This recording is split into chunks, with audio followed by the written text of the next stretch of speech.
microfone mais por causa da gravação mesmo.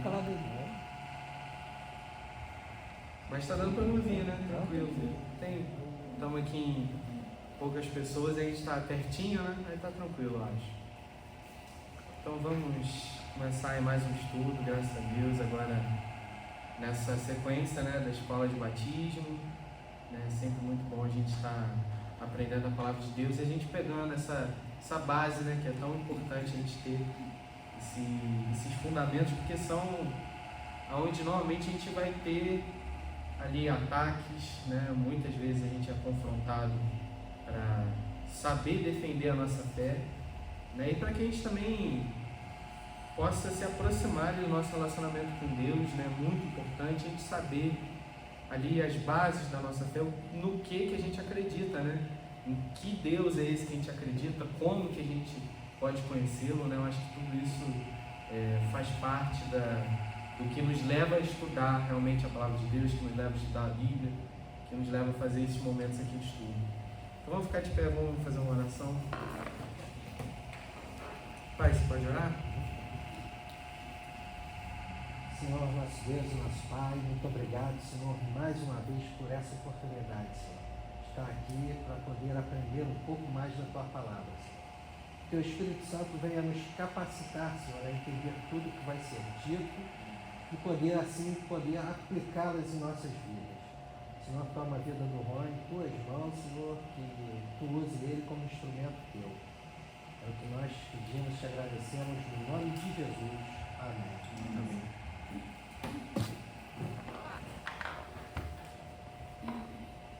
Hoje a gente vai falar um pouquinho sobre justamente a Bíblia, né? Então, vamos dar um panorama geral, né, sobre o que é a Bíblia, sobre como que ela foi formada e tudo mais. A gente vai entrar nesses detalhes, nessas bases.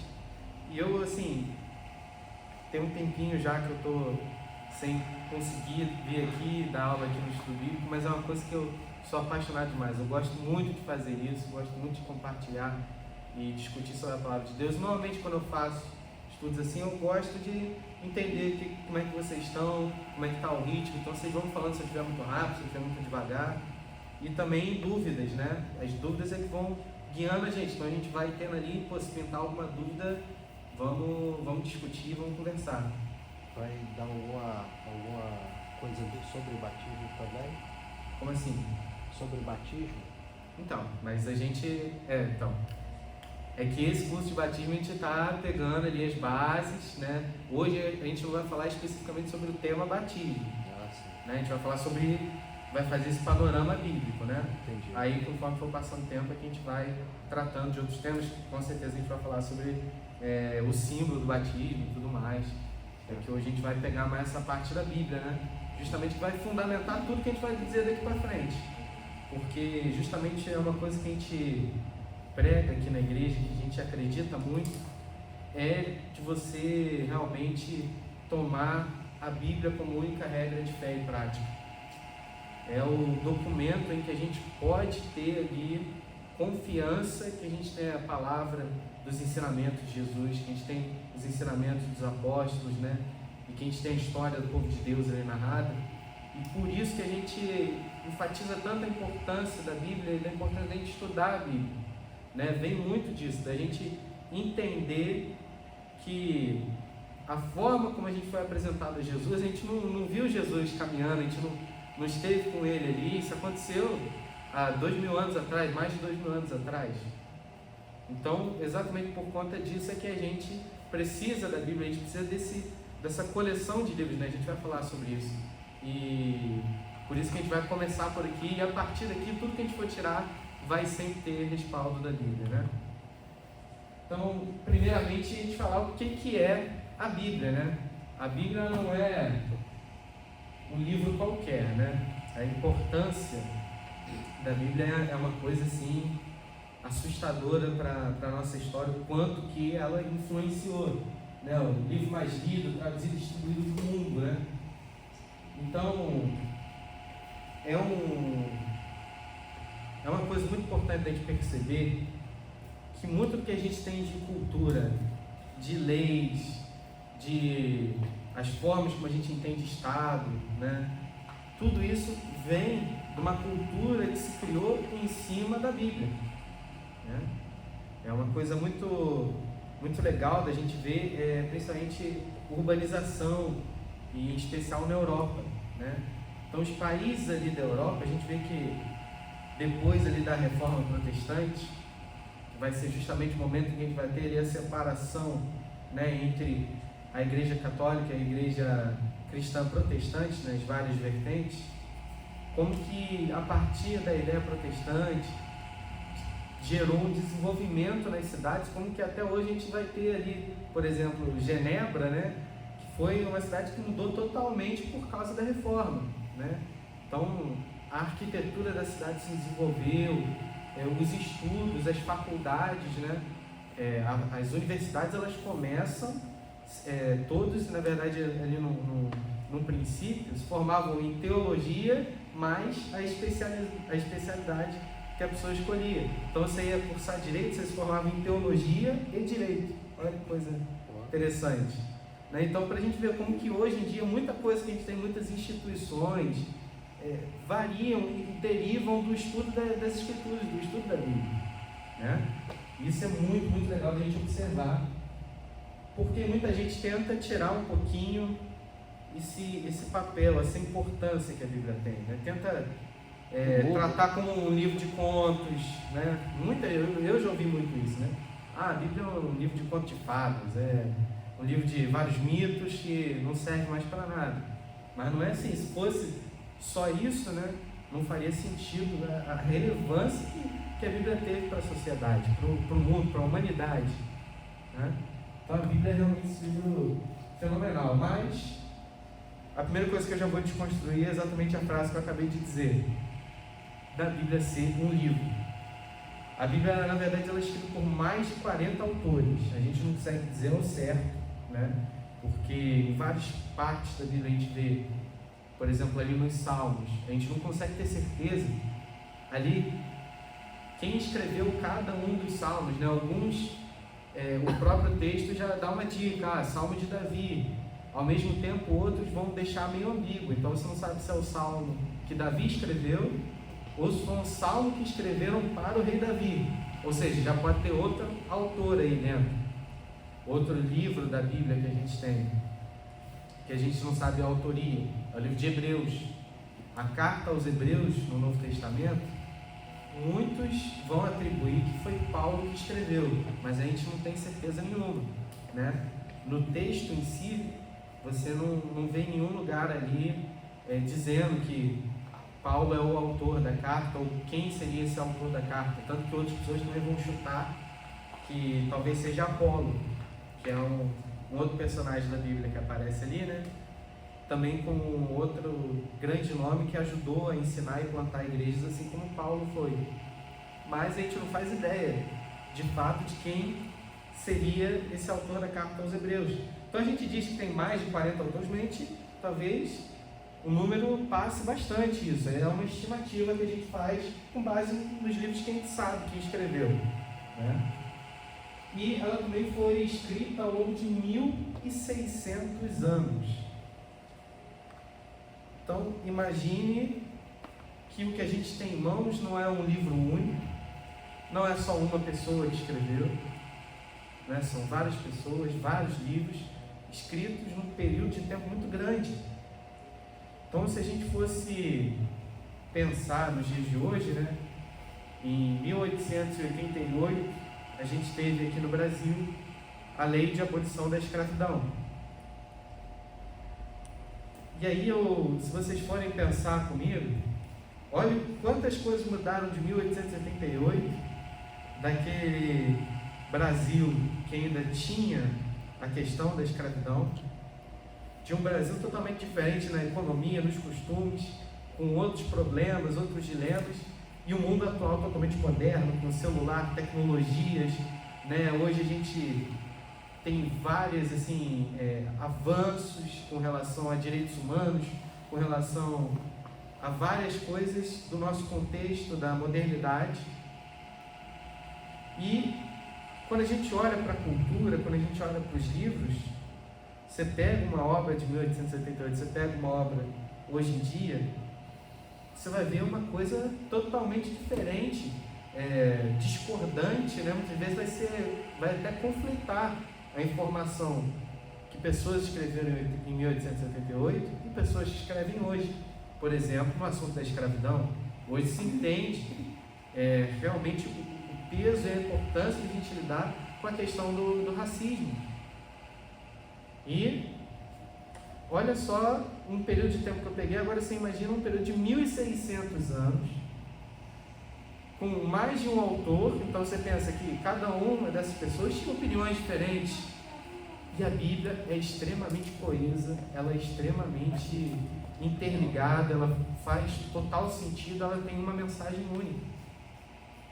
Então acho que uma das coisas que mostra que é uma evidência que faz a gente acreditar que ela é divinamente inspirada, que tem um trabalho ali de Deus de cuidar de cada detalhe do que foi escrito, que realmente é uma revelação na linguagem dos homens a respeito de quem Deus é, através disso, vendo as chances que a gente teria de ter uma mensagem tão interligada, tão coerente, eram mínimas. E a gente ainda tem, por isso que a Bíblia é essa coleção de livros fantástica, né? Uma coisa que a gente pode ver aqui, a gente vai entender que a Bíblia é a palavra de Deus, né? Por que a gente diz palavra de Deus? Né? Não é só pelo jargão, mas é para a gente entender que se nós queremos ouvir Deus falando com a gente deve abrir a Bíblia. Isso é uma coisa que muita gente até dentro das igrejas entende muito mal. Tem que ter um profeta, né? Muita gente acha que a gente precisa ter uma pessoa que vai ter a palavra de Deus ali com ela, que ela vai fazer uma revelação especial. E para a gente entender a vontade de Deus, tem muita gente que acha que você precisa procurar ali um profeta, um sacerdote, você precisa procurar um pastor, um líder da igreja. Mas a grande verdade é que a Bíblia, enquanto revelação de Deus, ou seja, Deus se revelando para a humanidade quem Ele é, ela é em si a palavra de Deus. A gente não precisa que venha uma profecia, alguma coisa especial para a gente, porque a coisa mais especial que a gente tem para descobrir a vontade de Deus para a nossa vida, a palavra de Deus, é a própria Bíblia. Então, se a gente quer ouvir a voz de Deus, se a gente quer saber a vontade de Deus para a nossa vida, basta a gente abrir a Bíblia e ler e se debruçar e ter aquele momento extraordinário, né? Então, isso é uma coisa que muita gente tem de errado, muita gente ensina errado, usa para manipular, né? Então tenta afastar as pessoas de estudarem a Bíblia para poder colocar suas próprias opiniões, suas próprias palavras, e não a palavra de Deus de fato. Ela é regra de fé, porque a Bíblia, apesar de não ser um livro de regras, ela dá os princípios pelos quais a gente vai obedecer os mandamentos, pelos quais a gente vai viver a nossa vida. Então aqui eu encontro o propósito da humanidade, né? Dentro de uma leitura bíblica, a gente vai entender que o propósito do ser humano é servir e viver para a glória de Deus, para a honra e para a glória de Deus. Então tudo deve ser feito para glorificar a Deus de alguma forma, para exaltar a Deus de alguma forma. Então é para isso que nós fomos criados. Por isso que o ser humano, a gente vê em várias nações, várias tribos, que nunca às vezes tiveram contato umas com as outras, mas sempre tem alguma religião. Vocês já perceberam isso? Né? Então você vem nos povos originários aqui no Brasil, né? E você vai ver uma mitologia muito grande, né? Muito rica. Eles têm a religiosidade deles, né? Eles creem nos deuses relacionados às manifestações da natureza, né? Então você vai ter o deus do trovão, o deus da maré, da chuva, da floresta. Aí você vai lá na Grécia, que não tem nada a ver com o Brasil, não teve contato com o Brasil, e você vai ter a mitologia grega. Então você vai ter Zeus, né? Que vai estar ali representando ali um deus superior ali no Monte Olimpo, que vai estar relacionado justamente com com os raios, com a tempestade. Você vai ter Poseidon relacionado com as marés. Você vai ter Dionísio, né, que vai ser ali o deus do vinho. Mas percebam que, assim, se a gente fosse pensar que o ser humano ele é só biológico, né, e que é só uma questão natural, a gente não tem nenhuma necessidade, vamos dizer assim, biológica de formar uma religião, de ter uma religiosidade. Então eu consigo entender a partir disso, né, que a Bíblia, como revelação, como regra de fé e prática, ela é muito assertiva quando ela me diz que o propósito do ser humano é glorificar a Deus, porque de fato a gente tem essa vontade inexplicável de ter esse contato com a transcendência, esse contato com algum tipo de Deus, com algum tipo de divindade, sabe? Então é mais uma prova, né, de como que a Bíblia ela realmente enxerga as coisas como ela realmente é, né, de uma forma que em outros livros, em outras obras, em outras religiões a gente não vê isso acontecendo assim como acontece com a Bíblia, né? E a gente vê que Deus ele usou linguagem humana para fazer toda essa revelação, tudo isso que eu estou falando com vocês, né? Então a Bíblia ela foi escrita em idiomas de seres humanos, foi inspirada por Deus, mas foi escrita por pessoas falhas, pessoas que erram, mas que tiveram o auxílio de Deus na hora de escrever, para que escrevesse uma palavra de Deus, uma revelação inerrante. Então a mensagem ela foi passada corretamente, mas foi escrita numa língua limitada, num idioma limitado, onde as palavras têm ali o seu campo semântico, né? As palavras têm o seu campo de significado, e que às vezes a gente vai ter dificuldade de entender a plenitude das coisas, mas no que ela consegue comunicar dentro das línguas em que ela foi escrita, ela é perfeita, né? E por fim a gente vai ter realmente essa questão de que eram homens comuns. Paulo ele vai escrever boa parte dos livros do Novo Testamento. Paulo ele teve uma educação de elite para a sua época, né? Ele foi ensinado por um tutor muito famoso ali no primeiro século, chamado Gamaliel, né? Era um líder judaico muito respeitado, estudava muito a Bíblia hebraica, que a gente vai ver logo mais, e ele teve uma educação muito forte. Ao mesmo tempo você vai ter Pedro, que quando a gente lê ali na Bíblia, a gente vê que Pedro era um pescador quando ele foi chamado por Jesus, não teve toda essa educação de Paulo, mas também escreveu as cartas que a gente tem na Bíblia, né? Então essa coisa interessante, homens comuns, um que teve uma educação mais forte, outro que não teve tanto esse acesso à educação, teve que aprender para poder escrever as cartas, né? Você vai ter pastores de ovelhas escrevendo, você vai ter profetas, reis, então é todo tipo de gente, mas que foi usada por Deus. Essa é que é a grande questão, para poder escrever um livro sem erros, que é a Bíblia, né? Os únicos erros que a gente consegue encontrar na Bíblia, quando eu abro a minha Bíblia, estão em mim. É a Bíblia mostrando as minhas falhas, os meus defeitos, os meus erros, e não o conteúdo que está equivocado. Até aqui, gente, tranquilo? Alguma dúvida? Alguma coisa que veio aí em mente?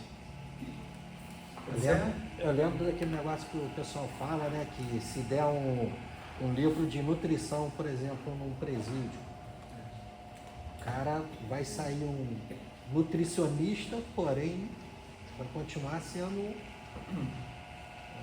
de repente a índole dele não vai mudar, né, a vida dele não vai ser transformada, ele vai sair com mais conhecimento e nutrição, mas a vida dele não é transformada. Pode dar um Shakespeare e ele vai sair uma pessoa mais culta, mas talvez não vai ter sua vida transformada também da mesma forma. Agora, quantas e quantas histórias a gente vê de pessoas, não só em prisões, né, mas em vários contextos, que uma vez tiveram contato com a Bíblia, tiveram a vida totalmente transformada, né? São evidências, gente. A gente não trabalha com provas, essa que é a verdade. Não tem como eu apresentar para vocês a prova de que Deus existe, nem de que Deus não existe, né? O que a gente tem para trabalhar são evidências. Então, eu posso ter uma evidência que aponta para o fato da existência de Deus ou não. É nessas evidências que a gente vai apoiando o que a gente acredita.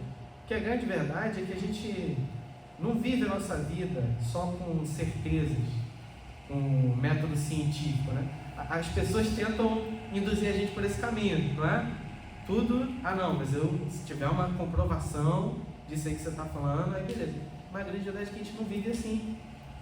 Porque quando a gente sai de casa, hoje que choveu um pouquinho, é um bom exemplo para a gente dar.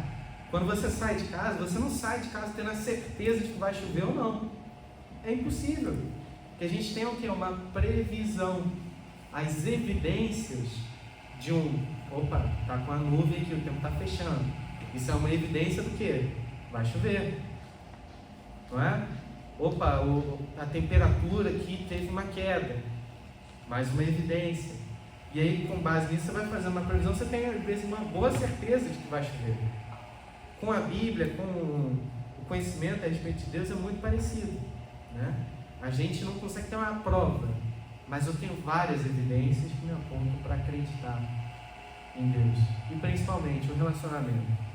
Quando a gente realmente está em contato com Deus. Quando Deus vem e nos alcança. Que é inegável.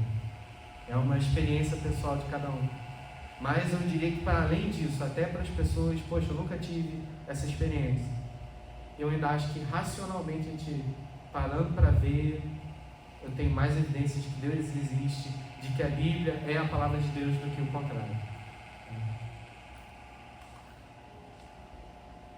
Aí, gente, o nome Bíblia, né? De onde é que vem isso? Porque tudo isso não foi dado, né? Foi uma coisa que a gente foi desenvolvendo. Bíblia vem do grego, né? Vai ser derivado aí da palavra biblion, né? Então a gente vai ter essa palavra, que vai significar justamente pergaminho, papiro, livro, né? Por que essa diferença? Porque obviamente não existia o livro em formato, isso aqui, livro assim, gente, igual a gente tem esse tipo de encarnação, a gente costuma chamar de códice, né? É o tipo de que a gente chama esse tipo de livro. E obviamente não existia ainda naquela época, né? Foi inventado muitos anos depois. Então a gente traduz Biblion como livro, mas obviamente para o contexto da época eram papiros, pergaminhos, né? Mas é equivalente. E aí a Bíblia ela vai derivar dessa expressão, né? Tá? Biblia, que significa os livros. Né? Tanto que a gente vai ter palavras aí na língua portuguesa, além de Bíblia, que também vem dessa origem, a gente vai ter biblioteca, que é o que? Justamente uma coleção de livros. Então, quando a gente vai olhar para uma Bíblia, a gente não olha para a Bíblia como apenas um livro, apesar dela ter toda essa coerência, uma só história. Mas ela é uma coleção de livros. Então a gente tem vários livros, a gente vai estudar aqui, inclusive as diferenças, né, entre as Bíblias, né, como é que funciona essa organização desses livros.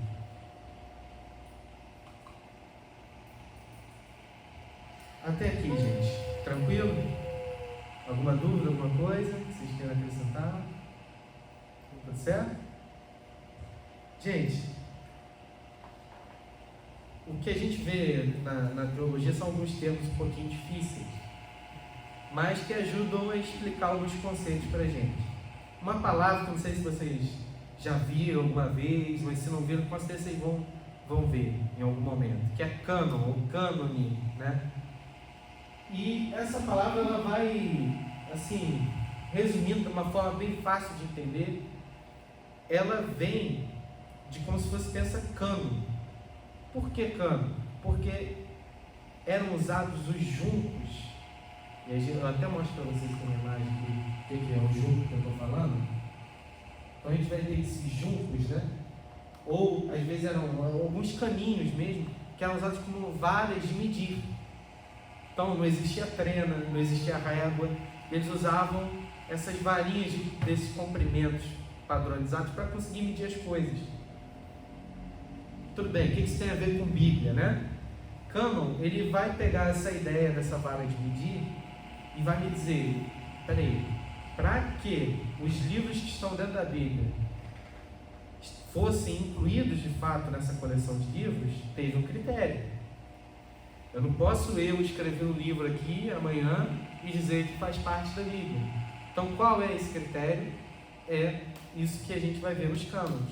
Os cânones são essa coleção onde a gente diz, não, Esses livros passaram por esses critérios e por isso que a gente acredita que eles são palavra de Deus, por isso que a gente coloca eles dentro da Bíblia. É isso que é o cânon. São os livros que passam por certos critérios para serem parte da Bíblia. Então a gente vai ver aqui, justamente, que vem da palavra grega cânon, né, que significa junto ou medida. E a partir disso é que a gente vai ver. Aqui no material, a gente não vai ter muito isso, mas eu acho importante comentar com vocês que tipo de critério é esse, né, que se usa para dizer se um livro faz parte da Bíblia ou não. Existem vários estudos dentro de uma área que a gente gosta de chamar de crítica textual, né? E a crítica textual ela é usada não só para a Bíblia, ela é uma ciência mesmo que a gente usa para qualquer tipo de documento, principalmente documentos históricos, né? E é avaliado várias coisas. Autoria. Então, se você consegue reconhecer a autoria daquilo que está escrito, né? Então, eu abro uma carta de Paulo, você vê ali escrito na saudação: Paulo, apóstolo de Cristo, chamado por Deus para pregar aos gentios, tudo mais, você vai vendo isso.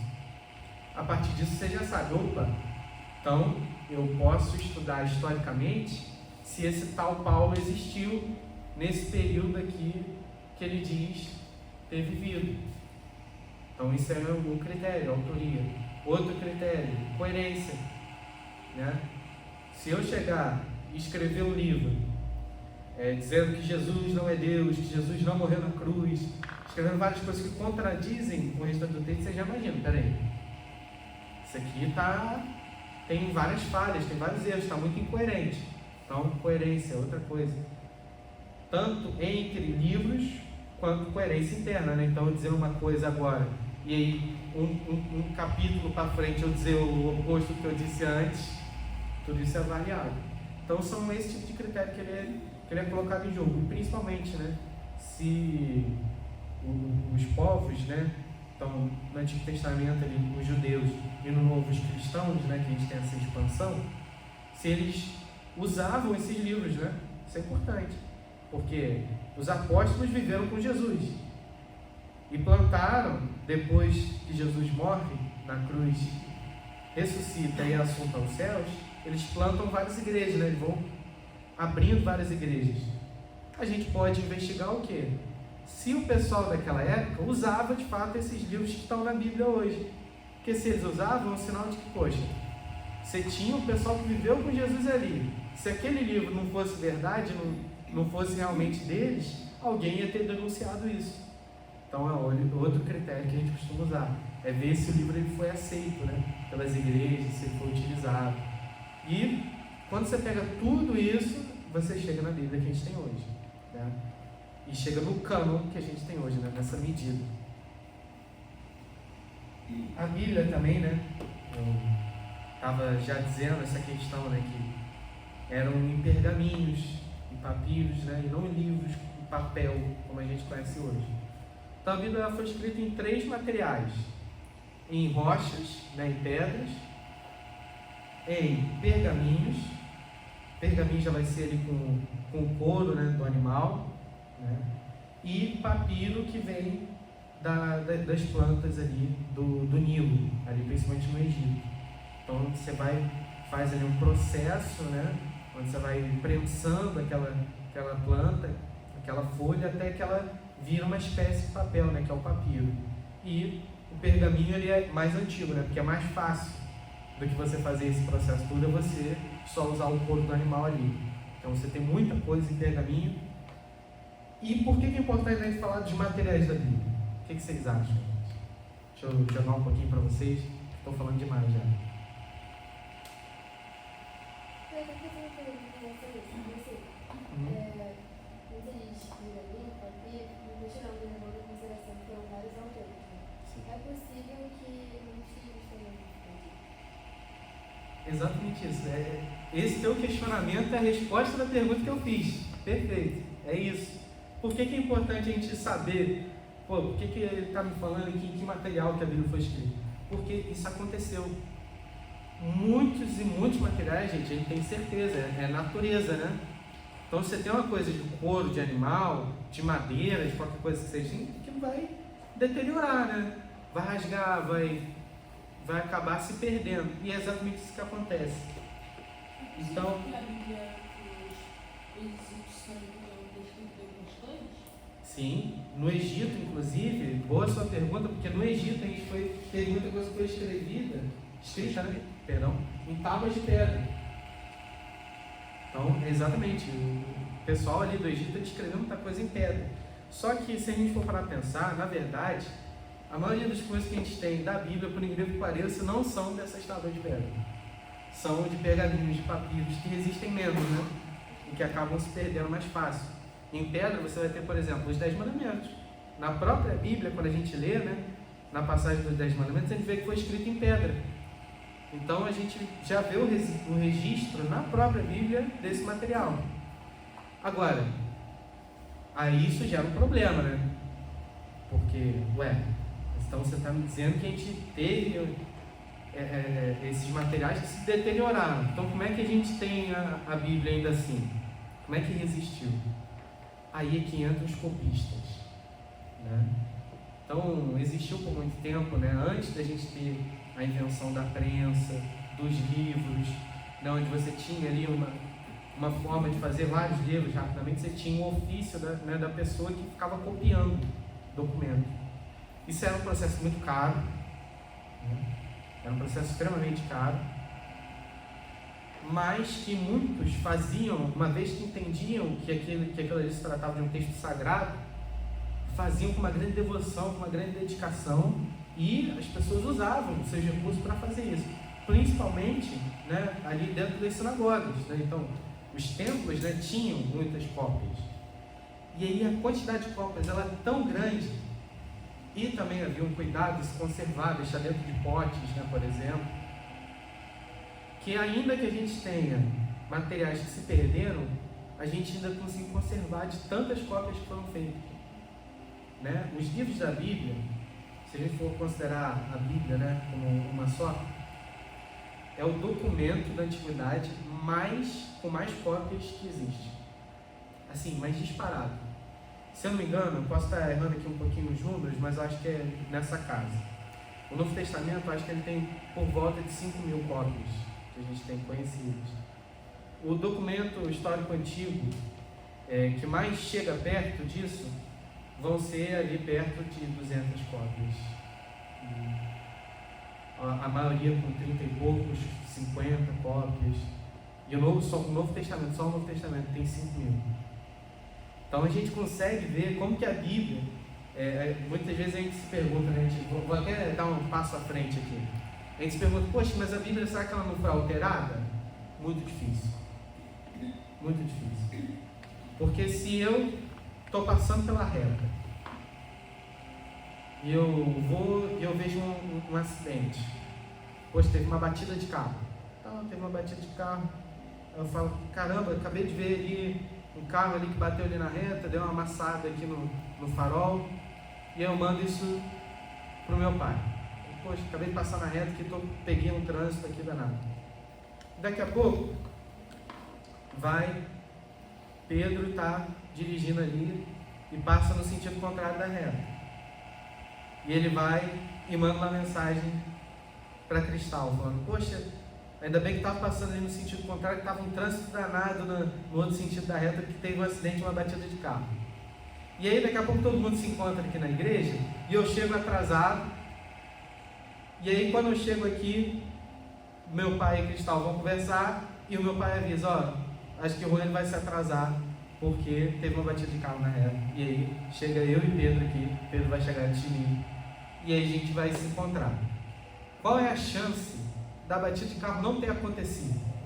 É mínimo, porque eu tenho mais de um testemunho ocular que relatou para pessoas diferentes, para grupos diferentes, a mesma situação. Então você imagina um documento que ele foi copiado sem grandes alterações, em 5.000 cópias, por pessoas diferentes, em lugares diferentes, né? E todos trazem o mesmo conteúdo. Então não tem como isso ser alterado. Ainda mais porque aí entra um outro argumento, né? quando a gente vai indo para frente, a gente diz, mas aí depois a Igreja Católica pode ter pego tudo isso e ter alterado. É uma acusação que a gente faz. Não faz o menor sentido. Porque esses documentos eles ficaram espalhados. Não tinha uma igreja que ficou com todas as cópias. Não era assim. Eram as pessoas que iam fazendo cópias, né? Individualmente. Independente, né? Eram cópias independentes. Então, com isso, inclusive em 1970, né, descobriram uma gruta, né, as cavernas de Qumran. Eu trouxe até um vídeo para a gente assistir falando sobre isso. Mas um pastor de ovelhas estava passando e ele, por acidente, descobre uma gruta, nessas cavernas, na verdade, em Qumran. E lá ele vai achar vários papiros e alguns pergaminhos da Bíblia. E aí foram falar, agora que a gente vai fazer a prova dos 9. Porque em 1970, né? Obviamente todo mundo já, numa época mais moderna, todo mundo já cresceu o olho e falou, peraí,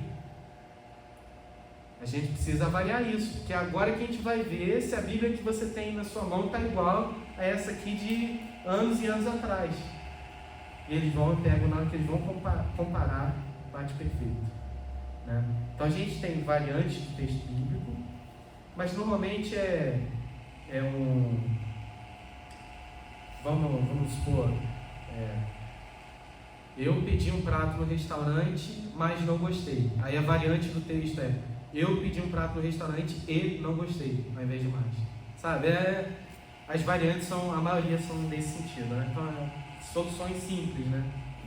E que atestam ali o conteúdo do texto. Deu para pegar? Deu para entender a importância da gente entender isso aqui? A gente vê que é uma coisa que realmente ela se rasga, né? Olha aqui essa foto, isso aqui está super bem conservado. Mas olha só o rasgo aqui, ó, do papiro. Ó. Tem alguns, isso a gente consegue acessar na internet. Né? Então, se você pesquisar ali, papiro, livro tal, da Bíblia, você acha imagens escaneadas, né? Em alta resolução. Então, esse é domínio público. Aí você entra lá no site e você consegue ver. Inclusive, esse do Mar Morto, dá para ver pela internet. Cheio de buraco, gente. Às vezes é um pedacinhozinho só que sobra. Então é um quebra-cabeça, né? Que vai montando, você vai vendo, que mostra, né, que realmente esse material ele se corrompia, mas foi tão copiado, tão passado para frente, que a gente tem certeza que o conteúdo ele se manteve fiel ao original. Né?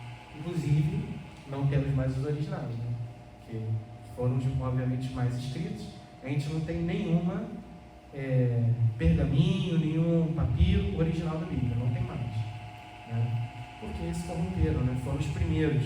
O que a gente tem são cópias e mais cópias e mais cópias que atestam a gente do conteúdo original, né? É por aí que a gente consegue saber. Tudo tranquilo? Alguma coisa que vocês queiram acrescentar? Alguma dúvida? Não? Tranquilo? Esses papiros, hoje tem alguns conservados. Geralmente se conserva muito no lugar ou é meio que espaçado assim cada país? É bem espaçado. Bem espaçado. Claro que é ali naquela região onde aconteceram os eventos da Bíblia, a gente vai encontrar mais. Isso. Ali você vai ter em Jerusalém, norte da África, né? A gente tem muita coisa ali no continente africano. E no norte também, Itália, né, para essas regiões. Mas assim, com o tempo, né, os papiros mais recentes, aí já vai se espalhando para o mundo inteiro, né, porque é a Bíblia chegando em vários lugares e sendo copiada também. Os mais antigos eles são um pouquinho mais concentrados, mas assim, de modo geral é bem espalhado. É bem espalhado.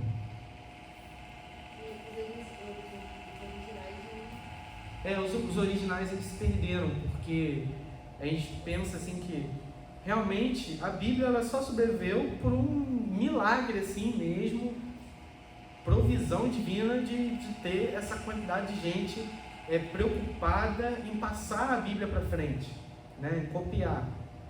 Porque se fosse, porque os primeiros, sim. Mas existe ainda, né? Deteriorou, bem guardado. Não. O original, não, existem. Existem cópias. Tem Ah, sim, possibilidade cópia. de algum estar perdido por aí e os viajantes não encontrar? Muito difícil da gente encontrar, por exemplo, um livro novo, alguma coisa nova da Bíblia. Porque justamente por causa dessa questão de ser muito copiado, né? Então a gente tem várias cópias. Alguma pista desse livro perdido a gente teria.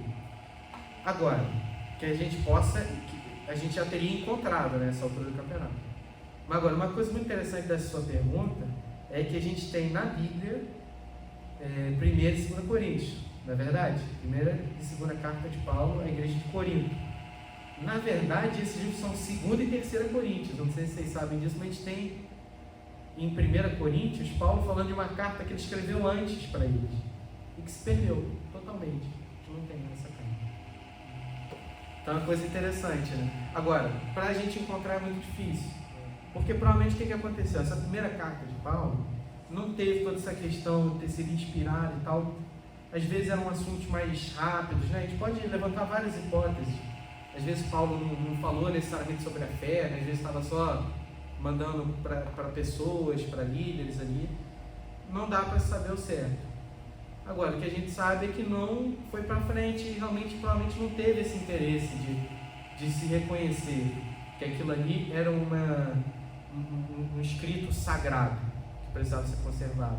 Então, se houvesse, provavelmente a gente teria essa primeira carta de Paulo, mas a gente não tem. Só que no texto a gente tem pistas, né? Paulo fala, eu já escrevi para vocês antes, não sei o que e tal, e a gente não tem esse texto, né? Daí a gente chama de 1ª e 2ª, né? Porque são os que a gente tem, mas tem o anterior. De repente até a carta não pode ter chego, né? Pode? Não, difícil. Guarda lá na época.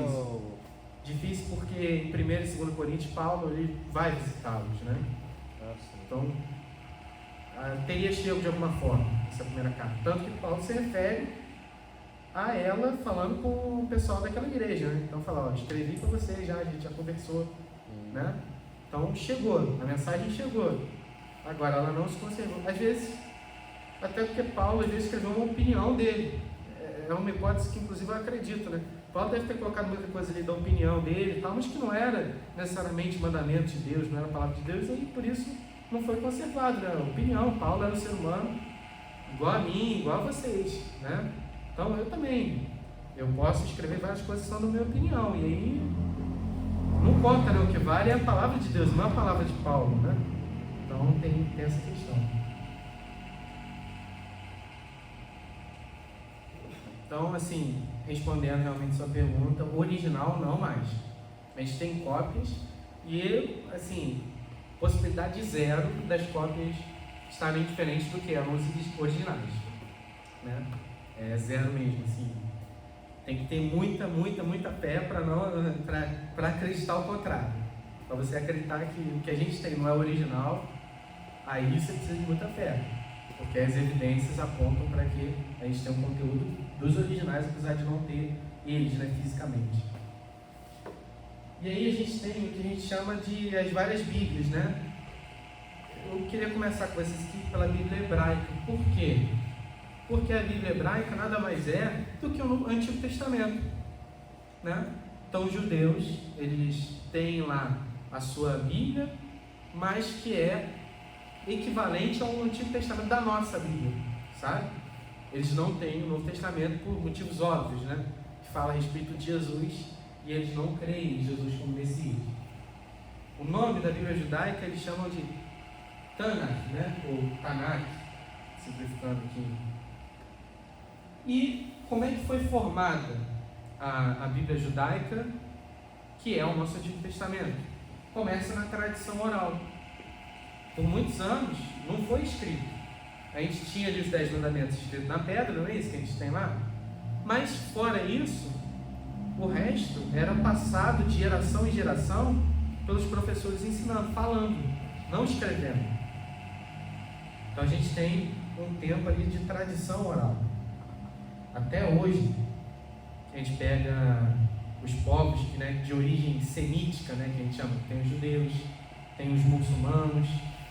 E você pega, por exemplo, dentro do Islã, uma criança com 12 anos de idade, ela já tem decorada partes inteiras do Alcorão, que é o livro sagrado do islamismo.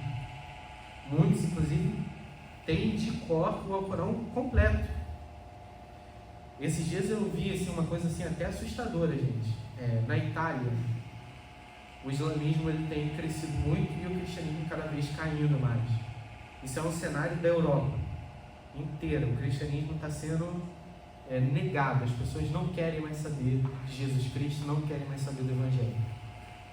Generalizando, né? Claro que tem exceções. E aí fizeram um vídeo na Itália chamando pessoas na rua e perguntavam: qual é a sua religião? Aí a pessoa, quando ela falava que era cristã, e perguntava: me fala um versículo da Bíblia, qualquer um. Me fala de cor e me diz qual que é a passagem. A maioria não sabia responder. Um versículo da Bíblia. E podia ser qualquer um. A pessoa podia ter falado: o Senhor é meu pastor e nada me faltará. Salmo 23, 1. E ela ia passar o teste. Ela podia falar João 3,16, né? Porque Deus amou o mundo de tal maneira que Deus o Filho unigênito para todo aquele que nele crê, não pereça, mas tem a vida eterna. A maioria não sabia o que dizer por não ler a Bíblia. Olha a situação complicada desse encontro dos cristãos na Itália.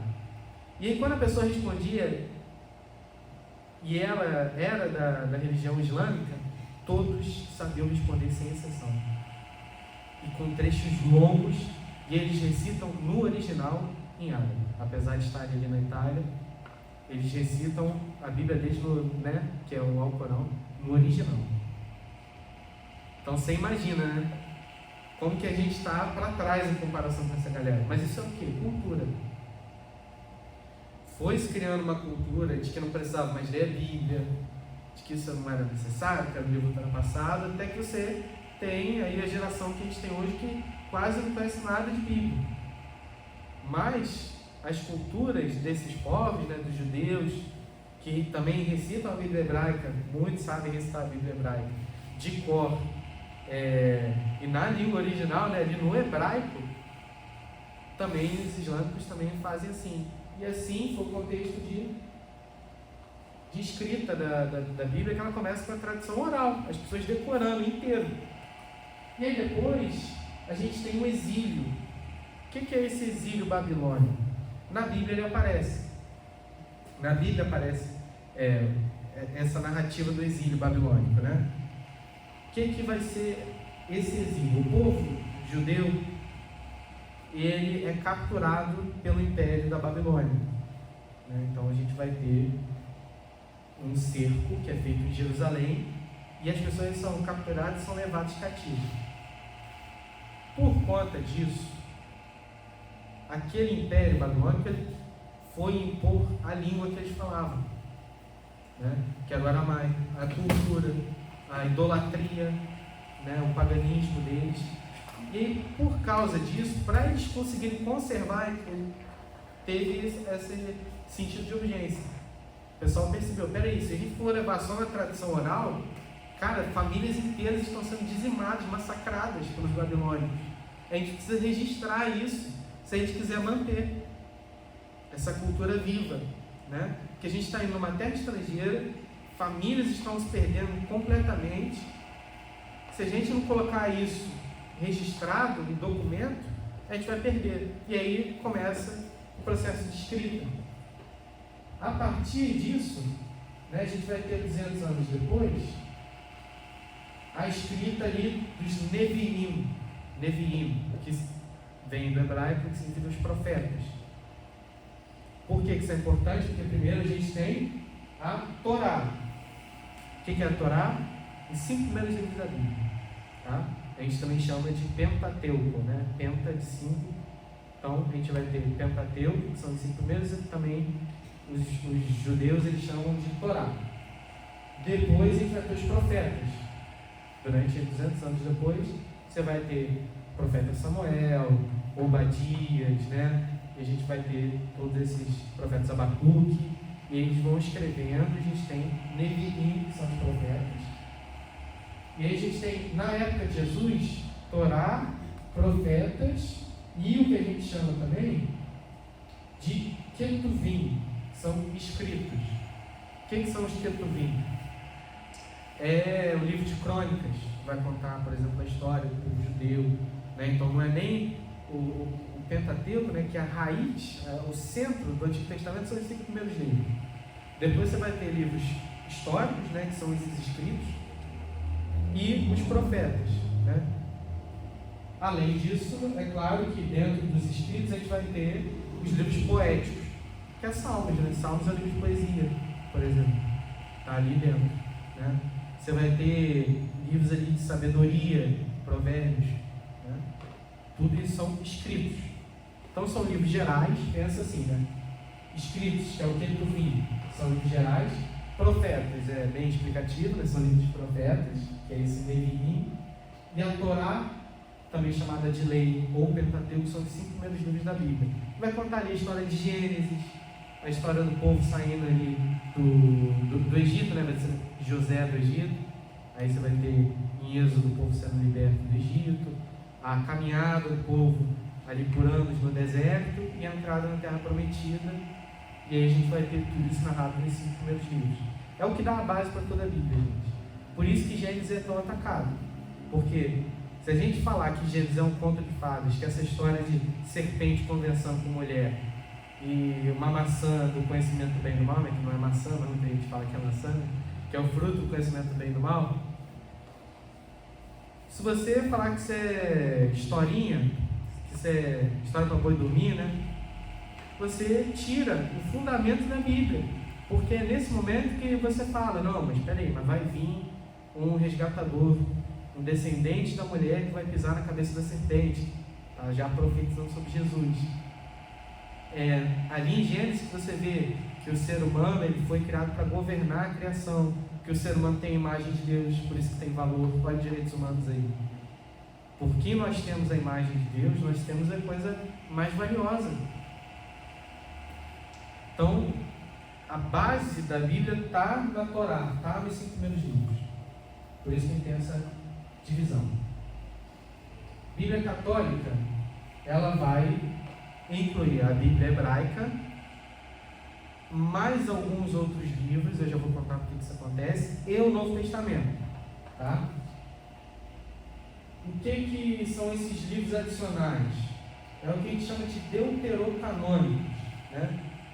Deutero vai ser ali segundo e canônicos de cânon, que a gente falou.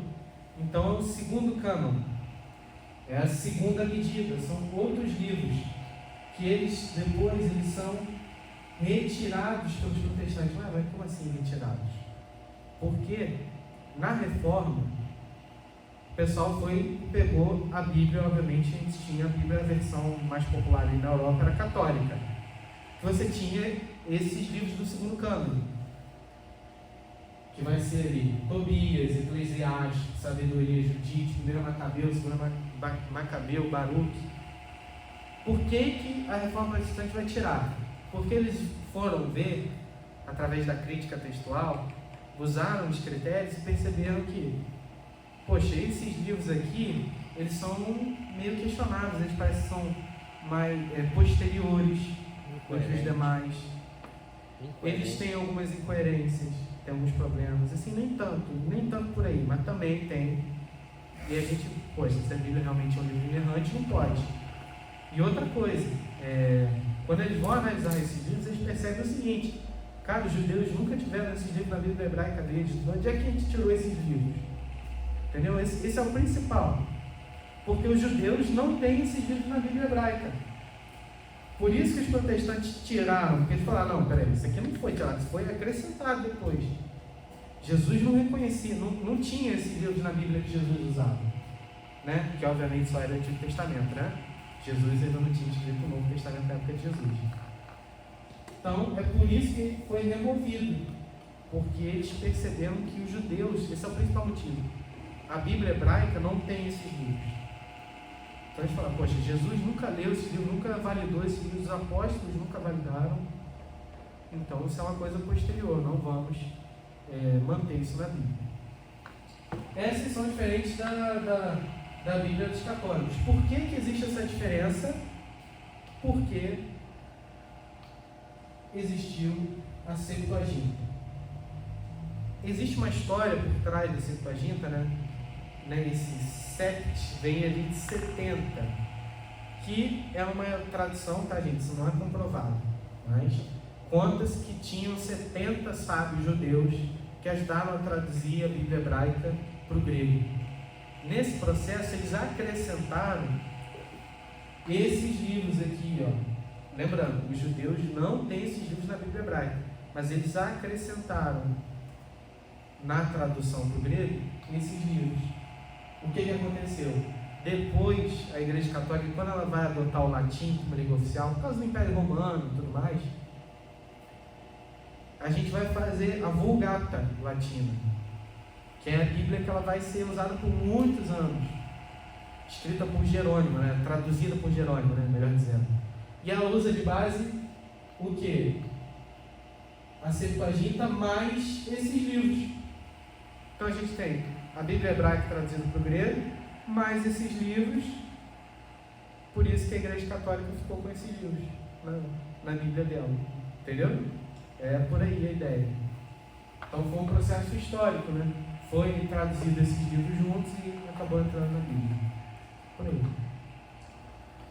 E aí, como eu já disse, né, já dei um spoiler, mas a reforma protestante que acontece ali no século XVI vai questionar isso, vai falar, não, vamos analisar aqui os critérios que a gente usa para incluir um livro ou não na Bíblia e vamos ver aqui o que realmente deve ficar. E a gente cria um cânon protestante, que é a Bíblia que a gente tem 66 livros, né? Então a gente vai ter no Antigo Testamento 39 e no Novo 27. O Antigo Testamento é idêntico à Bíblia hebraica. Olha que interessante. Então o nosso Antigo Testamento é idêntico à Bíblia hebraica. E o Novo Testamento é universal, gente. A gente tem outros textos que foram escritos ali. Então você tem igual Evangelho de...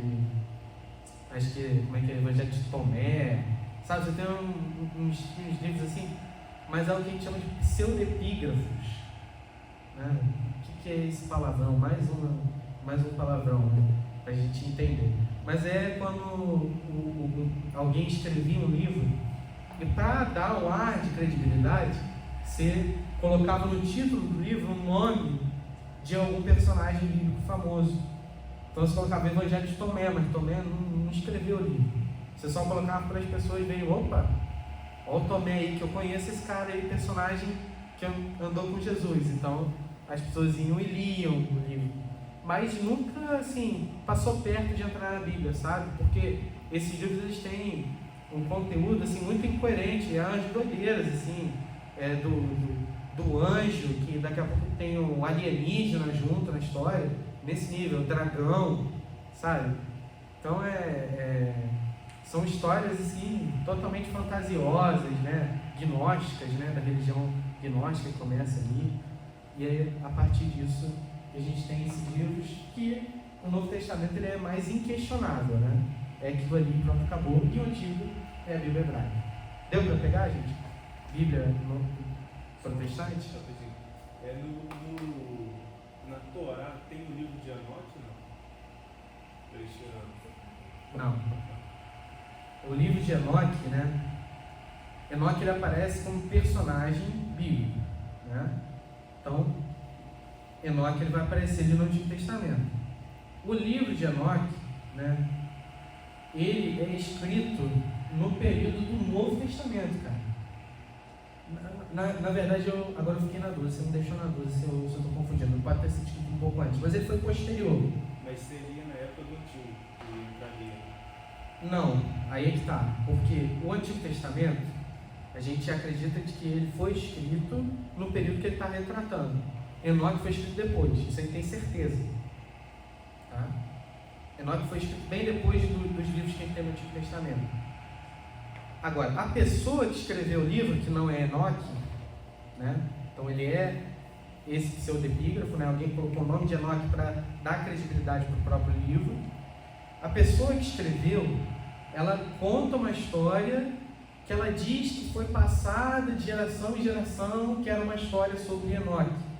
Mas assim, não tem respaldo nenhum para você dizer que aquele livro é verdadeiro, de onde é que veio essa história, sabe? Pode ter sido uma invenção do cara. Por isso que nunca entrou, né? na Torá, nunca entrou na Bíblia. Alguma dúvida a mais? Algum livro aí que vocês já ouviram falar? Tem vários, né, que ficam famosos assim.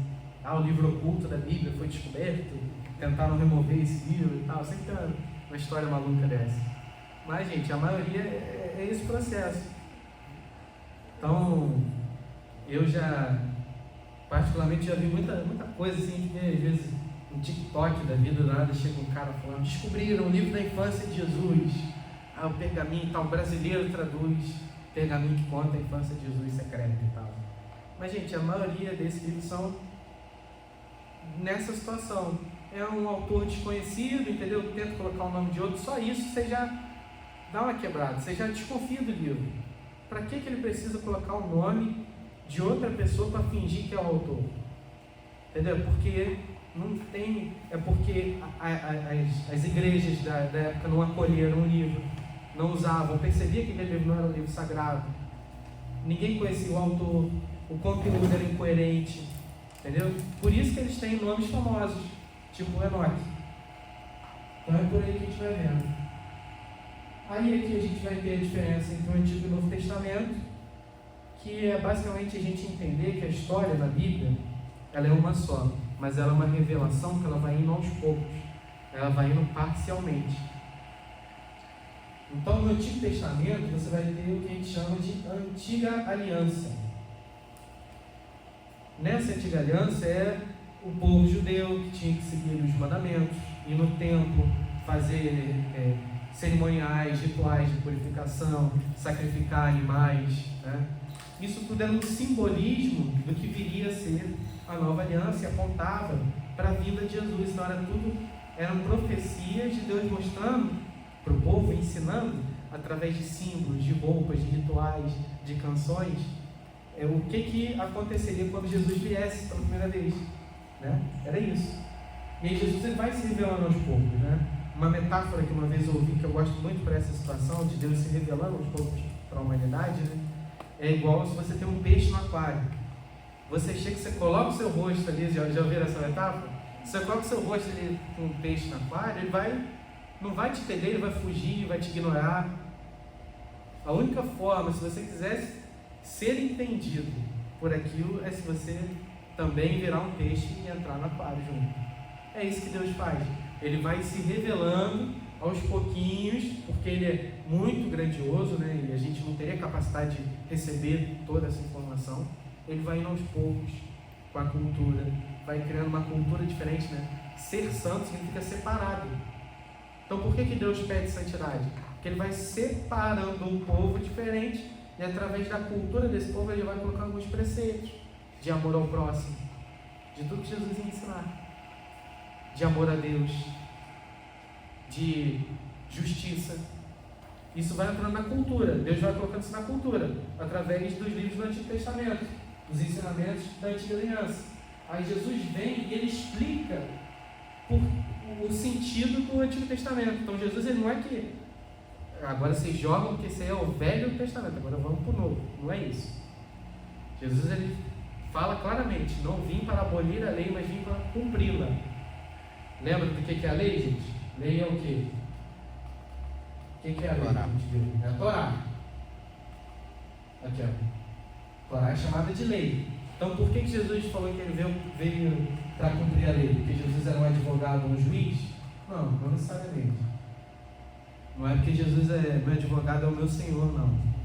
É porque Jesus está falando que ele veio para cumprir, porque profecias eram a respeito dele, e também porque ele veio para explicar. Ele veio falar: pô, vocês sabem por que está escrito no Antigo Testamento para você não amordaçar o boi enquanto ele debulha o milho? Sabe? Por que Deus pediu isso?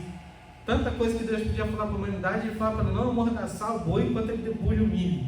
O que isso significa? Aí a gente vai ver Paulo explicando isso. Ele fala: olha, agora na nova aliança a gente consegue entender que o sentido que Deus estava dando quando Ele pediu para vocês fazerem isso lá atrás era porque o animal ele estava simbolizando as pessoas que trabalham para Deus, e essas pessoas que elas trabalham para Deus, elas são dignas de seu salário, são dignas de se alimentarem. Então Paulo ele vai dizer o quê? As contribuições, elas são justas, elas estão aí para ajudar as pessoas que estão trabalhando para o reino de Deus. É isso. Então, mas vocês percebem como que é uma coisa totalmente diferente? Por que os judeus guardavam o sábado? Tinham um dia sagrado especial só para adorar, porque isso representava o descanso que a gente tem em Jesus. Então, no Novo Testamento, Jesus vai dizer: gente, o sábado, ele existe para o homem, e não o homem existe para o sábado. Então, a gente não vai deixar de ajudar o próximo porque é sábado, como muitos questionaram Jesus. Pô, você está ajudando, você está curando no sábado. Não, mas o sábado serve para ser um momento de descanso, de plenitude. E agora, em mim, vocês não precisam guardar um dia. Agora que vocês me têm, Jesus falando para o povo, agora que vocês têm a minha aliança, a minha nova aliança, vocês podem descansar. É isso que Jesus vai falar, que a salvação de vocês está garantida em mim. Então é isso que é o sentido. Então percebe qual é a diferença? No Antigo Testamento, Deus vai se revelando aos poucos, vai colocando na cultura, aí Jesus explica tudo, cumpre tudo que ainda precisa ser cumprido das profecias, e hoje a gente vive nova aliança que aparece no Novo Testamento, os termos da nova aliança, né? Que é apenas crer em Jesus. Todo aquele que crê será salvo. Né? É isso, simples assim. Bom, o Antigo Testamento ele vai ter na Bíblia hebraica uma organização diferente. Lembra que eu falei? Bíblia protestante, Antigo Testamento é igual à Bíblia hebraica. O que muda é só a organização. Tá? Organização como assim? Tem alguns livros na Bíblia hebraica que eles estão juntos. Reis, Crônicas, Samuel, eles às vezes são um livro só. Por isso que dá diferença na quantidade, mas é a mesma coisa, entendeu? Eles só juntaram, né? Ao invés de separar ali, é junto. Então é só essa a diferença. Outra coisa importante falar, línguas em que foi escrito, o Antigo Testamento, que é a Bíblia hebraica, foi escrito no hebraico, né? Bem fácil de perceber isso. E aramaico. O que é aramaico, gente? Aramaico, ele é escrito com as mesmas letras do hebraico. Depois, o aramaico moderno mudou a letra, parece que vocês já viram escrito em árabe, sabe, que é meio desenhado, Hoje em dia o aramaico ele é escrito assim, moderno. O da Bíblia não, ele é com as mesmas letras, aquelas letras quadradinhas, sabe, do hebraico, é a mesma coisa. Ele só é como se fosse uma língua diferente, né? Escrito com os mesmos caracteres. E por que a gente tem essa língua? Por causa da Babilônia. Porque o tempo em que os judeus ficaram na Babilônia, você teve uma mistura das línguas, e aí por isso que a gente tem alguns escritos em aramaico. Porque os judeus sempre mantiveram o hebraico, mas por causa da Babilônia eles também adquiriram essa língua, né? Que vem lá do povo arameu e tudo mais. Então é por isso que a gente tem hebraico e aramaico no Antigo. No Novo Testamento é grego, tá? Aqui a divisão, ó, que eu falei, Pentateuco, que é a Torá, ó, poéticos, Jó, Salmo, Provérbios, Eclesiastes e Cantares.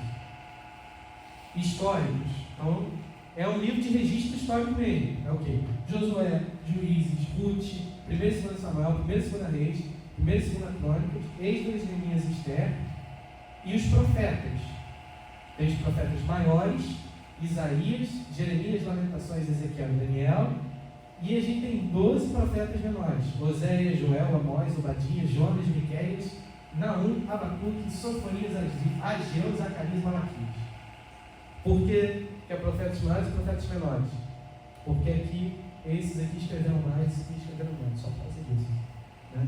Não é por causa da estatura dos profetas, e nem é porque um é mais importante do que o outro, é só porque os livros aqui, ó, Isaías, Jeremias, Lamentações, Ezequiel e Daniel são maiores, puramente. Aí são quantos tipos de livros que tem a Bíblia Católica? Não. Aí, aqui, entraria aqui nos históricos, principalmente, que é esse 1 e 2 Macabeus, que inclusive é um livro que não entra na nossa Bíblia, mas ele é um livro interessante, como documento histórico, não como regra de fé e prática, entende? Porque ele tem erros ali doutrinários, mas como documento histórico, ele vai falar de uma revolta, né, dos Macabeus, que aconteceu quando o imperador Antíoco Epifânio, né, ele vai justamente corromper o templo que os judeus adoravam. Ele vai, porque o porco, né, é um animal impuro para o judaísmo, né? Antíoco Epifânio, ele vai sacrificar um porco dentro do templo dos judeus como uma afronta e colocar uma estátua de Zeus. Aí isso gera uma revolta, aí são os macabeus e tal, e aí os livros de 1º e 2º Macabeus contam essa história. Isso é importante porque isso acontece pouco tempo antes do Novo Testamento acontecer. É o período que a gente chama de interbíblico. É a passagem do Antigo para o Novo Testamento, ele tem 200 anos que não foi escrito nada. Não teve nenhum profeta, não teve nada. 200 anos de silêncio, né, vamos dizer assim. E aí começa o ministério de João Batista e Jesus. Nesse meio do caminho que acontecem a revolta dos macabeus. Então é interessante para a gente entender o que estava acontecendo antes, que serve de contexto, mas puramente isso. Aí o Novo Testamento, como eu disse, ele é escrito em grego, né? Então a diferença da linguagem é essa, e é 100% grego, não tem outra língua, só em grego mesmo. E aí a gente vai ter os evangelhos, né? Aqui a gente tem livros e autores, né? Evangelho de Mateus, autor Mateus. Marcos, né? Isso dá para a gente perceber bem fácil. Lucas, ele escreve Evangelho de Lucas e Atos dos Apóstolos, também é Lucas que escreve. Evangelho de João, João, ele vai escrever o Evangelho de João, as suas 3 cartas e Apocalipse. Tiago só vai escrever a carta de Tiago. Judas, que não é o que traiu Jesus, né? Ele só vai escrever a carta de Judas. Paulo, ele vai escrever a maior parte do Novo Testamento, né? Então você percebe aqui que Paulo é da forminha. Hebreus é desconhecida a autoria, alguns dizem que é Paulo, outros dizem que é Apolo, né? A gente falou um pouquinho disso. E Pedro vai escrever 2 cartinhas aí também, para não ficar para trás, né? E aqui é interessante, né? Porque a gente vê que muitas vezes a gente está lendo dos 12 apóstolos, né? Mas igual a gente vai ter, 70 discípulos, né? Então a gente vê que na Bíblia, até naquele período já tinha mais gente seguindo Jesus, né? É porque os apóstolos são o ciclo mais próximo ali que Jesus confiou, vocês vão guiar o povo, né? Mas teve mais gente também, e por isso que a gente não sabe necessariamente quem escreveu Hebreus, pode ter sido qualquer um ali dentro, pela qualidade do livro, né? Por ser um livro muito assim, importante, fala sobre Jesus assim, de uma maneira extraordinária, explicando por que Jesus é o Messias, né? Que o Antigo Testamento profetizava, que tinha que vir, né? O escolhido de Deus. Ele é tão belo que assim, o pessoal pensou em tirar o livro da Bíblia por não saber que era um autor, mas passou em todos os outros critérios. Então falaram, não vamos tirar, vamos manter que Hebreus certamente é um livro inspirado por Deus. Aqui a gente vai ter os primeiros que foram escritos, né? Tessalonicenses, Romanos, 1 Coríntios, Filipenses, Filemão e Gálatas. Por que isso é legal? Porque a gente imagina que qual foi o primeiro livro do Novo Testamento escrito? De bate-pronto? Mateus. Não é? Não foi. O primeiro que foi escrito é Paulo. Paulo foi o primeiro a escrever os livros do Novo Testamento, escrevendo as cartas para as igrejas. Depois é que vieram os evangelistas e falaram, vamos registrar a história de Jesus? Vamos. Pegaram vários testemunhos oculares e foram fazendo, vamos fazer o relato aqui. E aí você vai ter Mateus, Marcos e Lucas, que são os evangelhos que a gente chama de sinóticos. Por que sinóticos? Lembra de ótica? Eles são a mesma história em pontos de vista diferentes. Então lembra de sinóticos? É porque são diferentes óticas, diferentes pontos de vista da mesma história. O Evangelho de João conta outras histórias de Jesus que não estão nesses 3. Né? Bem simples de entender. Mateus, Marcos e Lucas provavelmente compartilharam, né, entre si as mesmas fontes. Né? Então, provavelmente eles foram pegando uma coisa que o outro já tinha escrito e foram se ajudando a escrever. João é independente, né? Ele escreve outras histórias realmente sobre Jesus. Né?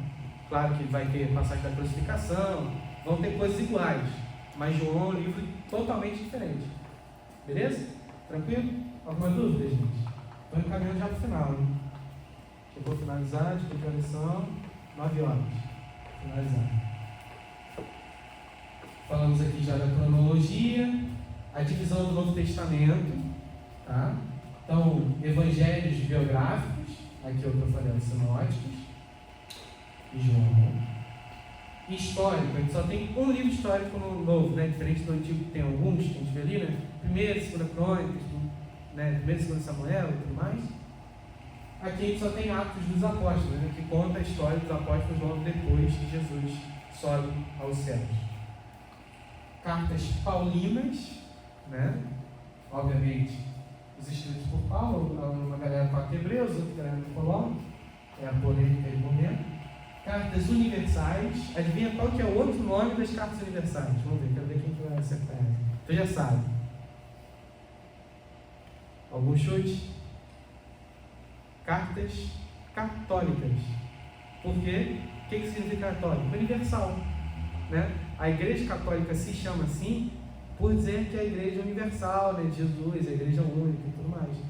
Então, católico, isso vem do grego, essa palavra, né, católicos. Né? Tanto que eu nem trouxe, podia ter dei esse mole, né, podia trazer aqui para vocês verem. Mas eu tenho o Novo Testamento em grego, né, do original. Quando a gente vai ver ali o nome dos evangelhos, por exemplo, é Carta Johannes. Por quê? Segundo João. Segundo disse João. Católicos segundo, tipo as cartas escritas para todos, né? Então, segundo todos, segundo o consenso de todos, né? Segundo uma boa tradução. Então, tem as cartas universais e um livro profético, que é Apocalipse. Um pontinho aqui em Apocalipse, se a gente for falar, a gente fica uma aula inteira só para falar de Apocalipse. Mas Apocalipse é um gênero literário também. Existem outros Apocalipses, não sei se vocês já ouviram falar, mas existe Apocalipse de Pedro, existe. E eles são feitos desde a época do Antigo Testamento. Então não é nenhuma novidade. Essa coisa de ter figura, né, do dragão e tal, e o anticristo. Isso eram figuras, né, esse livro cheio de metáforas, era um gênero literário, vamos simplificar aqui para a gente entender. Era como se fosse um gênero literário. Claro que Apocalipse ele tem, o Apocalipse de João, né, ele tem distintivos únicos que fazem ele ser o único que entrou na Bíblia, né? Porque ele foi escrito pelo apóstolo João, porque ele é uma revelação de Jesus, então é Jesus diretamente revelando ali para João. Mas é importante entender isso, porque todo livro que a gente vai ler, todo texto da Bíblia que a gente vai ler, a gente tem que entender qual livro que a gente está lendo. Eu estou lendo o Evangelho, eu estou lendo um livro biográfico, um livro histórico. Eu estou lendo Apocalipse, eu não posso levar tudo ao pé da letra. Eu estou lendo no Antigo Testamento um livro poético que é o Salmos, eu também não posso levar ao pé da letra. Tem poesia ali, tem metáfora, tem comparação, tem linguagem poética. Aqui tem profecia, tem metáfora, próprio do gênero Apocalipse.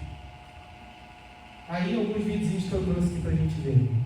Né? Primeira pergunta, né? A Bíblia não foi alterada ou reprovada?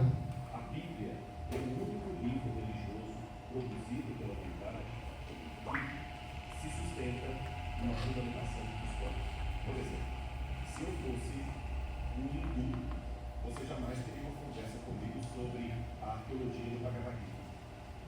Porque o hindu, Krishna e Arjuna, personagens chaves aí, podem ser mitológicos e não muda nada a ver. Entendi. A gente vai ter uma comprovação de que alguma coisa de vivência na Terra. Que agora é só uma filosofia mental. A Bíblia não. A Bíblia aponta para fatos históricos e ela mesma se coloca à prova. É como se a Bíblia dissesse, se a Bíblia fosse uma pessoa, ela diria o seguinte para você: a prova maior de que eu sou a palavra de Deus é que a história que eu conto é verdadeira. Então o que ele fala aqui pra gente? Poxa, abre o Evangelho de Lucas, abre Atos dos Apóstolos depois, eu convido vocês a fazerem isso. Vocês vão ver que a todo momento Lucas ele fala nome de lugares, nome de governadores. Ele fala no ano do governo, no segundo ano do governo do imperador tal, aconteceu isso, isso e isso. Então, Depois, historicamente, a arqueologia, os historiadores foram lá e verificaram. Vamos ver se realmente existiu esse imperador? Vamos ver se ele governou nesse período mesmo aqui? E tudo bate. Então é isso que é impressionante, são evidências que levam a gente a acreditar nas escrituras. Né? O do Mar Morto que eu falei. Descobriram 11 cavernas, na verdade hoje 12, mas somente 11 com manuscritos. E aí você tinha cópias de todos os livros da Bíblia Sagrada do Antigo Testamento, menos o livro de Esther. E descobriram cópias da Bíblia datadas de até 250 a.C. Encontraram cópias 1150 anos mais antigas do que a cópia maçorética. E quando cruzaram os dois manuscritos, 95% do texto foi confirmado. Mas você pode perguntar, então sobra 5% que não foi. Os 5% que tem divergência são divergências, todas elas periféricas. Coisas do tipo soletração, escrever uma palavra com uma letra, com outra letra, sabe? Então são diferenças mínimas, né, que a gente pode observar. Aí o lugar onde foi descoberto os manuscritos, uma região montanhosa. Daí que esse pastor de ovelhas, né, despretensiosamente, ele vai achar os papiros ali dentro da caverna, dentro de potes, né? Por que tinha isso naquela caverna? Porque existia um povo, uma comunidade de estudiosos da Bíblia, né, das Escrituras, que se mantinha ali e que tinha uma cultura de conservar, de fazer cópias da Bíblia. E aí, para eles preservarem, eles mantinham dentro desses potes, dentro desses vasos. Por isso se conservou dentro ali daquelas cavernas. Nenhum livro, nem a Eneida de Virgílio, nem os diários de Marco Aurélio, nada, nenhum livro foi tão perseguido, proibido e destruído quanto a Bíblia Sagrada. E naquela época, fazer uma cópia de um livro era como construir um Rolls Royce manualmente, que era muito caro para a Bíblia. E os cristãos eram pobres na sua maioria, eram pobres. E muitas Bíblias foram queimadas, destruídas. Na época de Diocleciano, por exemplo, ele mandou queimar todas as Bíblias. E mesmo quando o catolicismo teve a sua hegemonia na Europa, havia um cânon, por exemplo, vou lembrar qual é o nome do Papa aqui, que ele proibiu os cristãos de terem Bíblias. E Bíblias eram queimadas a rodo. Nenhum livro foi tão queimado. Agora, olha o contraste da história. A Bíblia foi o livro mais queimado, mais destruído, mais proscrito, mais proibido. E é o livro que deixou a maior quantidade de cópias. Então, olha só que interessante. Um livro perseguido, um livro que foi tentado ser extinguido, que os materiais naturalmente já se decompõem, mas é o documento histórico mais atestado que a gente tem na antiguidade. Então, olha como que isso comprova o cuidado de Deus e o agir de Deus dentro da conservação da Bíblia que a gente tem. Então a Bíblia se formou num processo, gente, que humanamente seria impossível, né?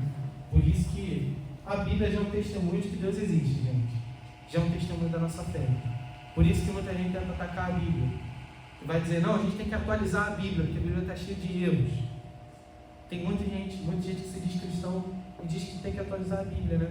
A Xuxa viralizou falando uma situação dessa, né?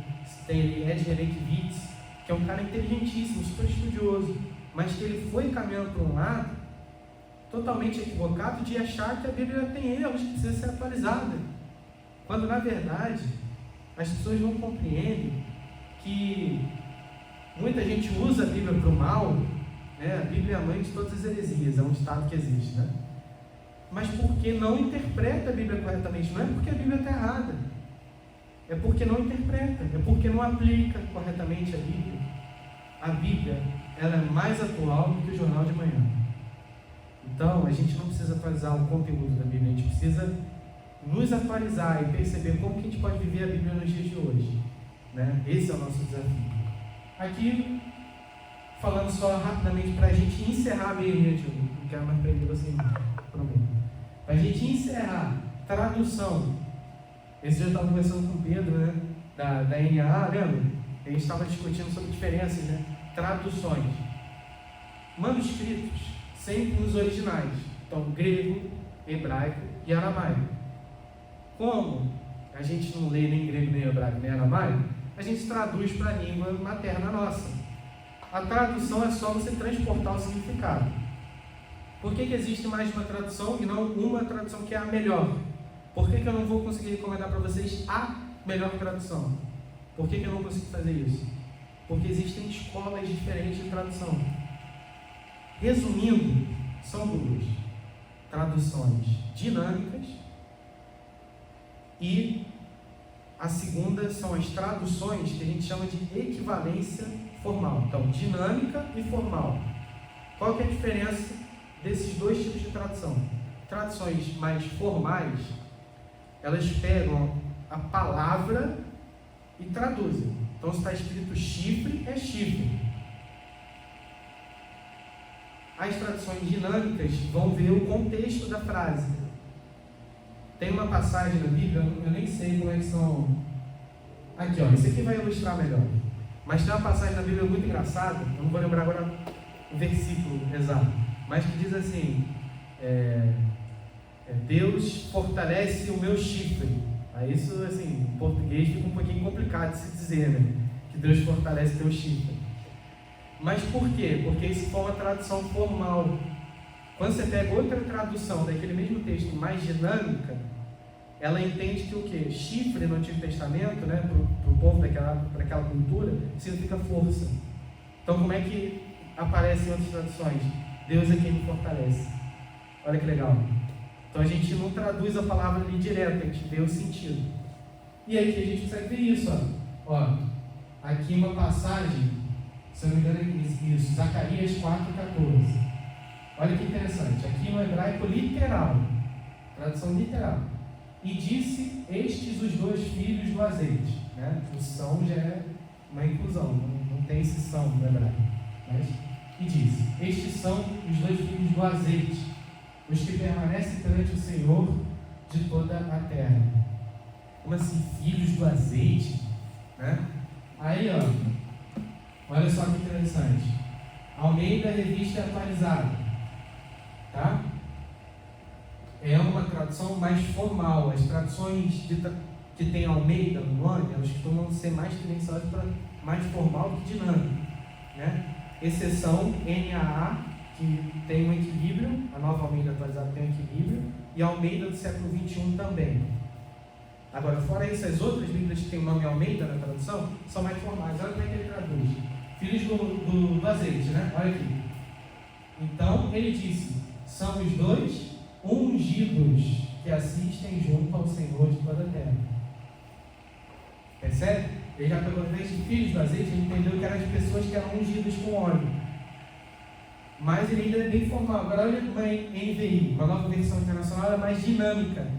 Então ela foca no sentido da frase e pelo contexto. Ela vai dizer, então ele me disse, são os dois homens que foram ungidos para servir, olha que interessante, ao soberano de toda a terra. Por que ele coloca esse ungidos para servir? Porque a NVI entende que o sentido original da frase era o quê? Quando alguém era ungido, era colocado óleo sobre a cabeça.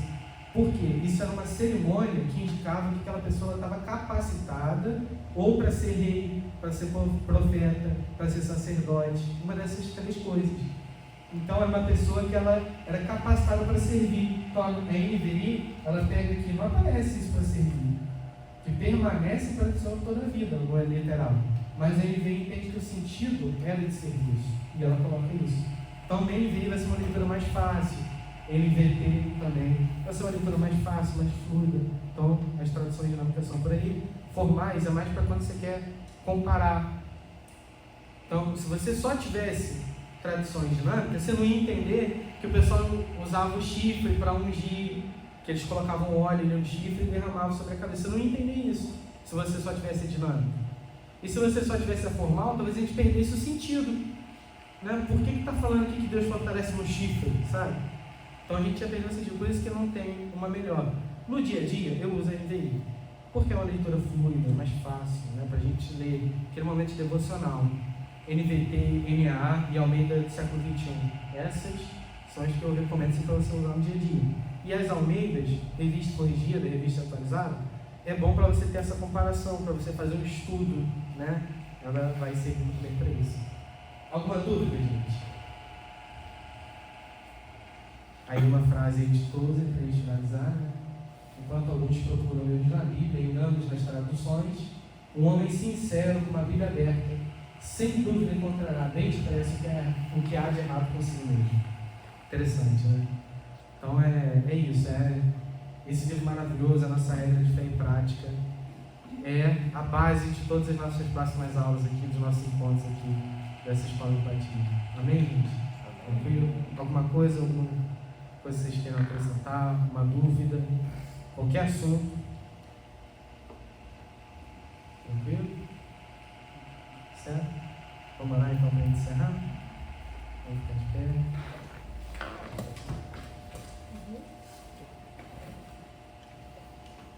Espero que não tenha prendido vocês demais, gente. Estava aqui acelerando aqui com o horário para tentar acabar, mas é muita coisa para falar e eu também gosto muito, me empolgo. Eu vou falar isso mais 2 horas sem ficar, hein? Que 2 bom, horas. que bom. Muito bem, Vamos orar. Meu Deus e meu Pai, muito obrigado, Senhor, por esse encontro, por essa escola de batismo, Senhor, por esses ensinamentos que estão sendo dados e que o Senhor ainda nos conduzirá por mais momentos, por mais reuniões. E eu quero te agradecer por todos que puderam estar presentes, por todos que estão assistindo essa aula e que podem ter a oportunidade de te conhecer, Senhor. Isso que é o mais importante. A palavra de Deus aberta para nós é o nosso tesouro, Senhor. Um momento onde a gente pode ouvir a Tua voz, onde a gente pode ver a vontade do Senhor para as nossas vidas. Que nós possamos sempre estar capacitados pelo Espírito Santo para entender a Bíblia, para interpretar e viver a Bíblia, principalmente, Senhor.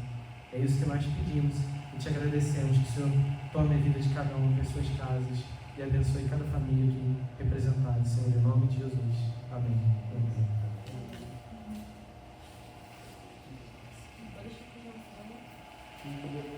O meu fica aqui até amanhã.